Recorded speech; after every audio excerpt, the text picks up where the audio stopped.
देखो सखी बसंत रहिला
नमस्कार खबर लाइव को स्वागत।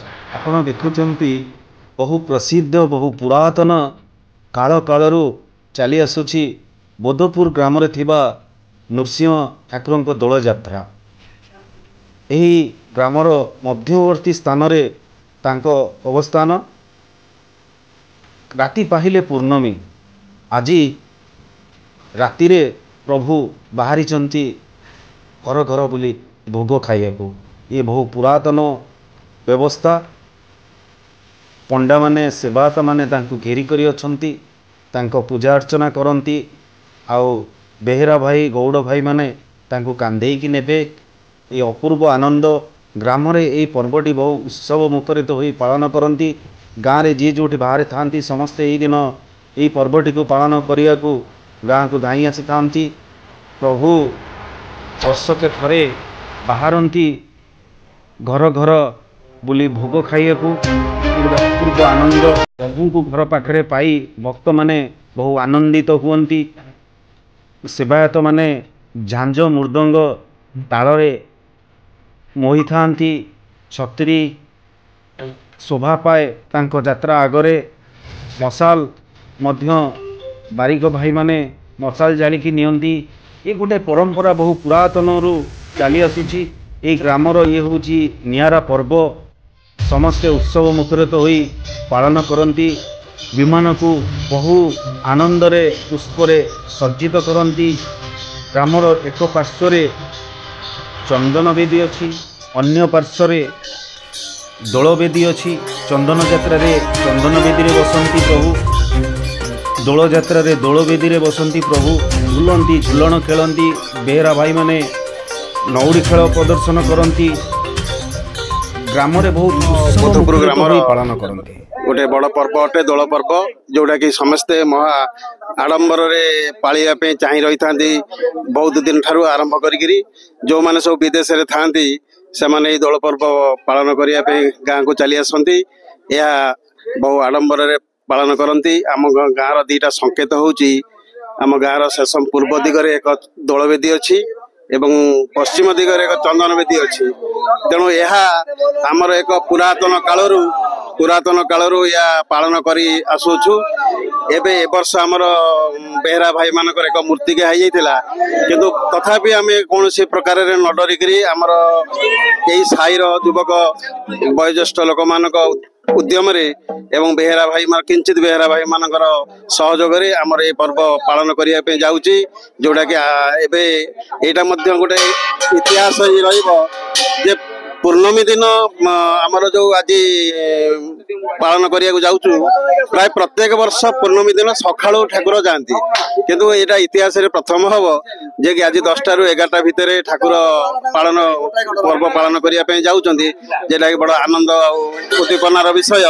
तेणु आमे माने समस्त को यही परिप्रेक्षी रे निश्चित भाव में धन्यवाद देबू जे समस्त सहयोग रे यह निश्चित भाव में पालन करिया पे जाउछु। तेणु आगामी समस्त दोल पर्व और होली पर्वर अनेक अनेक शुभेच्छा और अभिनंदन। समस्त को प्रभु लक्ष्मी नृसिंह सहाय हूँ। समस्त भविष्य कामना करुच्ची एवं समस्त पथ कुसुमित हो पुष्पित हो समस्ते आनंद रे रुहंतु। रमेश बेहरा कौन केमती दोल पर्व पालन करुछंती अनुभूति कौन ठाकुर को कांदौचंती केते वर्ष लानी कांदौचंती कोन हाँ मु तो एमती बापा आम पूर्व परंपरा आम सेवायत हिसाब से ठाकुर पाखे कम एमती कर तेणु ये पर्व को आम आम भाई साई समस्त मिसी परंपरा एमती अति आनंद उत्सव पालन करूँ। ठाकुर को कांदौचंती केते वर्ष लानी आपण कांदे आसुंती दीर्घ 45 वर्ष हो पूर्व की कांदौतले की कांदौतले आम बापा मो जेजे बापा एमती आम सेवायत हिसाब से ठाकुर कार्य कर चालू किभली लागे सब जिनस कांदेला परे आपण अनुभूतिटा कोन लागे महा आनंदमय चले घरे पिठा पणा भल मंद पालन करू लौड़ी खेल भी हुए ओमासीनम कमलासनु कमलयाम द्रक्ष्यो स्थलसनया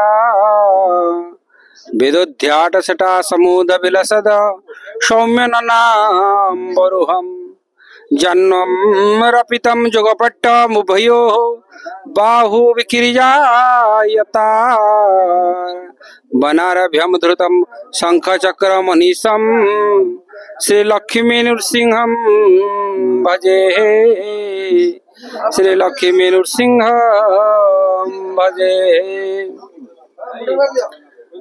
कौन केमती हम बुद्धपुर लक्ष्मी नृसिंह पीठरे जो दोल यात्रा हुए कौन केमती अनुभूति कौन अनुभूत कह गले लक्ष्मी नृसिंह पीठरे अनुभूत कह गले निरा अनुभूति लक्ष्मी नृसिंह महाप्रभु आमर फाल्गुन मास दशमी तिथि बेढ़ा को बाहरती दशमी एकादशी 2 दिन बेढ़ारे परिक्रमा करती बेढ़ारे भोग हुए समस्ते आसती ग्रामवासी मैंने एकाठी हुए सेवायत मैंने भी एकाठी हुए समस्ते आनंद सहकार पर्व पालती बाकी द्वादश आमर प्रथम भोग आरंभ हुए आम बेदी प्रथम बेदी जन्म बेदी बसती जो बसती ठाकुर बेदी अच्छी तापर घर घर बुलिक भोग खाती भोग खाया आमर एक द्वादशी भोग हुए गाँव में द्वादशी भोग सरला से माने ग्रहण सरला ग्रहण करके आसती मंदिर प्रांगण को मंदिर प्रांगण आसिक समस्त धूमधाम रे दोल पर्व पालन करती बाकी तापर दिन त्रयोदशी